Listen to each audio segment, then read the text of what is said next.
नमस्कार साथियों, स्वागत है आप सबका माध्यम व्यूज में। शुरुआत करेंगे सुपरफास्ट खबरों का सिलसिला। मैं हूं रूपक शर्मा।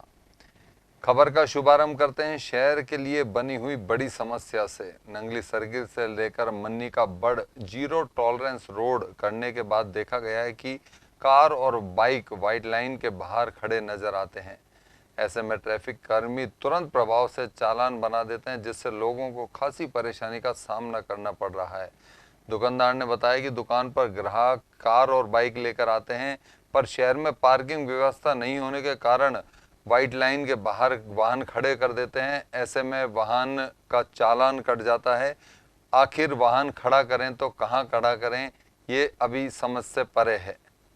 जी सर, ये जो जीरो टॉलरेंस रोड बनाया गया है, जो वाइट पट्टी के बाई चांस यदि किसी की बाइक या स्कूटर या गाड़ी बाहर रह जाती है तो पुलिस वाले आके चालान उसका तुरंत प्रभाव से चालान कर देते हैं। उसके दौरान अब जो व्यक्ति अलवर शहर के आसपास का क्षेत्र का है उसको पता ही नहीं होता है कि जीरो टॉलरेंस है क्या है, तो उस दौरान उसको परेशानी होती है। और ना कोई यहाँ पार्किंग की व्यवस्था है, ना कोई ऐसा कोई इंटरेक्शन दी हुई है जिससे व्यक्ति पढ़ के अपनी गाड़ी को थोड़ा सा भी बाहर रहता है तब भी उसका चालान हो जाता है। तो आप ग्राहकों को समझाइश नहीं करते कि जी, दुकानदार के आगे दो बाइक खड़ी करने की जगह होती है, तीसरी की होती नहीं। एक खुद की खड़ी करता है, दूसरा ग्राहक आएगा तो खड़ी करके जितनी देर में आता है इतनी देर में पुलिस वाले आ जाते हैं चालान करने के लिए। तो अभी परेशानी का परेशानी है जी। ये तो या तो ग्राहकों को या तो जनता को जागरूक किया जाए जी, या फिर कोई इंस्ट्रक्शन लगाई जाए वहाँ पर, कोई माइक के थ्रू या किसके थ्रू किसी, तभी परेशानी का सॉल्यूशन होगा। कोई समस्या का तो समाधान चाहिए ही चाहिए। जनता पे जो वजन डल रहा है चालान का, वो वजन तो नहीं होना चाहिए। आम जनता वैसे ही परेशान है लॉकडाउन के कारण। ठीक है। मंगलवार को पांडुपोल हनुमान जी का मेला बड़ी श्रद्धा के साथ मनाया गया, लेकिन कोरोना महामारी के चलते पांडुपोल में मेला नहीं भर सका। लेकिन लोगों ने घरों में ही महावीर हनुमान की पावन ज्योत के दर्शन किए। इस दौरान शहर के हनुमान मंदिरों में खासी भीड़ भाड़ नजर आई। पहले मैं अलवर शहर के सभी प्रियजनों को पांडुपोल के मेले की हार्दिक शुभकामनाएं। बाबा सब पे कृपा बनाए रखें, सबकी मनोकामना पूर्ण करें बाबा, और ये कोरोना महामारी को दूर करें, यही कामना है, और सब कुशल मंगल रहें। आयुर्वेद चिकित्सा पद्धति लोगों को नवजीवन देने वाले पंचकर्म इन दिनों पद्म प्रभु जैन औषधालय में कराए जा रहे हैं। आयुर्वेदाचार्य डॉक्टर अनिल जैन के सानिध्य में पंचकर्म के माध्यम से लोगों को जटिल बीमारियों का इलाज कराया जा रहा है। आयुर्वेदाचार्य डॉक्टर अनिल जैन ने बताया कि पंचकर्म आयुर्वेद का आधार है। लोग आयुर्वेद से जुड़े, उन पर भरोसा करें, क्योंकि आयुर्वेद से बेहतर कुछ नहीं। अब कोरोना के बाद लोगों की ये समझ में आने लगा है। आयुर्वेद चिकित्सा के दो प्रकार ग्रंथों में और शास्त्रों में बताए गए हैं, जिसमें पहली जो चीज़ है वो है शोधन चिकित्सा, और सेकंड जो चीज़ आती है वो आती है समन चिकित्सा। समन चिकित्सा के अंतर्गत ही हम जितनी भी दवाइयों को लेते हैं, चाहे वो रस है, भस्म है, पिष्टी है, आसव है, अरिष्ट है, चूर्ण है, अवलेह है, लेकिन सर्वप्रथम जो आचार्यों ने चिकित्सा का जो वर्णन किया है वो किया है शोधन चिकित्सा का। और शोधन चिकित्सा के अंतर्गत भी पंचकर्म चिकित्सा का विधान है, जहाँ 5 चीज़ों को लेके आयुर्वेद के अंदर वर्क होते हैं। वमन, विरेचन, आस्थापन बस्ती, अनुवासन बस्ती और नश्य कर्म। कि वमन मीन्स उल्टी कराना, कि कुछ रोग इस तरीके के होते हैं रक्त विकारों में, जैसे कहेंगे स्किन से संबंधित रोगों में हम लोग वमन को प्रेफर करते हैं। और विरेचन की एक तरीके से जॉइंट्स पेन, उन सब में हम विरेचन का करते हैं। और उसके बाद आती है बस्ती कर्म, जहाँ 2 प्रकार की बस्ती आचार्यों ने बताई है, आस्थापन और अनुवासन बस्ती। और 5वां जो नंबर आता है वो आता है नश्य कर्म का, कि नासिका मार्ग से उसके अंतर्गत ऊध जतरुगत, जिसको अपन कह देते हैं ENT, आई, नोज, थ्रोट, इन सब के लिए वो दवाइयाँ नासिका मार्ग से दी जाती है, जिससे रोगी को एक सद्दो फलगत चिकित्सा, एक तरीके से अपन कह सकते हैं, तुरंत मरीज को आराम आते हैं।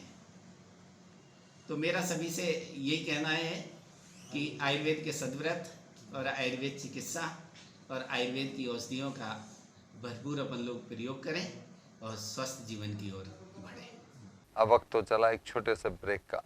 अलवर वासियों के दिल में अपनी अलग पहचान बना चुके त्रिहान ग्रुप खास आपके लिए लेकर आए हैं नगर विकास न्यास अलवर द्वारा अनुमोदित अलवर की बेहतरीन अफोर्डेबल आवासीय योजना, जिसमें आपके लिए उपलब्ध है सुरक्षित जीवन शैली, वो भी सिर्फ नाम मात्र की कीमतों में। कोई भी मन बनाने से पहले साइट विजिट जरूर करें, क्योंकि फ्लैट की कीमत है सिर्फ 5,15,000 रुपए से शुरू। अलवर भिवाड़ी मेगा हाईवे पर स्थित ये टाउनशिप आपके लिए पूरी तरह से सेफ है, जहां आपको मिलेंगी चौड़ी सड़कें, हरे भरे गार्डन, मंदिर और गुरुद्वारा। तो जल्दी कीजिए, सीमित फ्लैट्स उपलब्ध।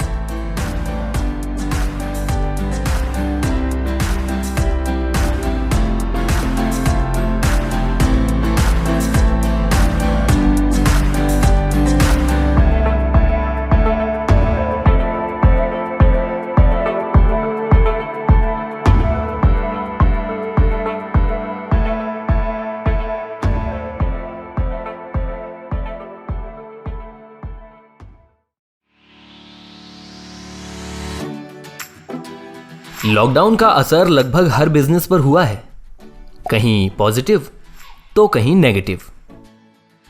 इसीलिए पूरी तैयारी करनी होगी। अरिहंत पब्लिसिटी लाया है आपके लिए सभी तरह के एडवर्टाइजिंग सॉल्यूशंस, वो भी मॉडर्न एडवर्टाइजिंग टेक्निक्स के साथ, जो आपको प्रोवाइड करता है outdoor advertising, digital advertising, consultancy, events, PR यानी पब्लिक रिलेशंस। तो आज ही कांटेक्ट करें अरिहंत पब्लिसिटी से और अपने बिजनेस को दें एक नई पहचान। अरिहंत पब्लिसिटी, आपके बिजनेस की फाइनल डेस्टिनेशन।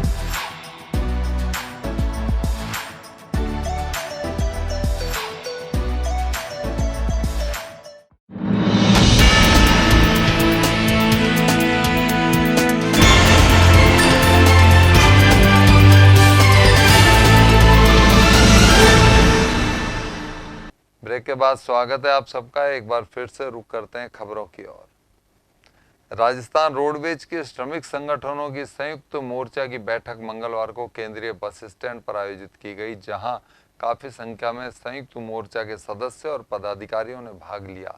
संयुक्त मोर्चा के पदाधिकारी ओपी चुग ने बताया कि रिटायरमेंट कर्मचारियों को पूरा भुगतान व समय पर वेतन देने सहित 11 सूत्रीय मांगों को लेकर बैठक आयोजित की गई है।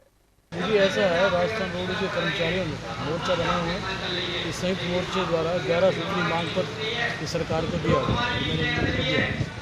उस 11 सूत्री मांग पत्र पर कोई कार्रवाई नहीं की जा रही और उस 11 सूत्री मांग पत्र में मुख्य मांगे ये हैं कि 7वां वेतन आयोग लागू किया जाए, रिटायर्ड कर्मचारियों को उनका पूरा भुगतान किया जाए, हर महीने वेतन टाइम पर दिया जाए और नई गाड़ियाँ खरीदी जाएँ, नई भर्ती शुरू की जाए वगैरह वगैरह। इस तरह से 11 सूत्री मांग पत्र राष्ट्र के मार्गों पर राष्ट्र प्रतिष्ठित किया, वापस राष्ट्र किया।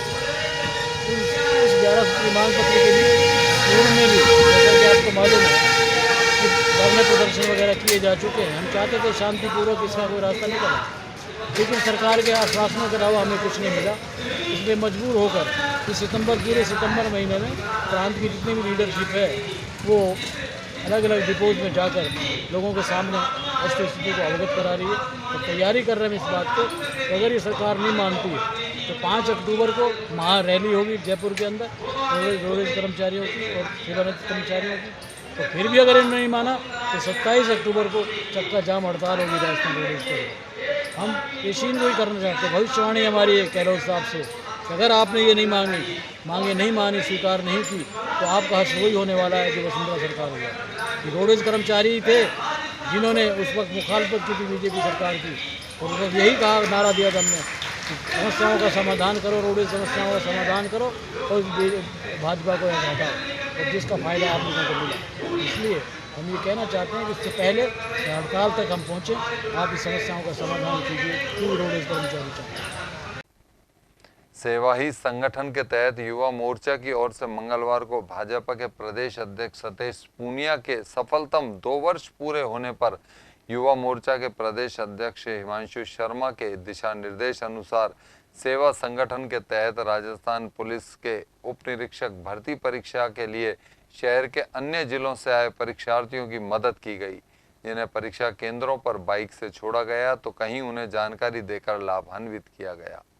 पिछले 5 दिनों से गणपति महोत्सव के तहत चल रही गणेश पूजा के बाद गणपति जी महाराज का विसर्जन कार्यक्रम मंगलवार को आयोजित किया गया, जहां लोगों ने श्रद्धा के साथ नाचते गाते हुए गणपति बापा मोरिया के जयकारों के साथ गणपति विसर्जन की शोभा यात्रा निकाली। दोस्तों, कोविड अभी गया नहीं है, इसलिए 2 गज दूरी और मास्क है जरूरी। देखते रहिए माध्यम। नमस्कार।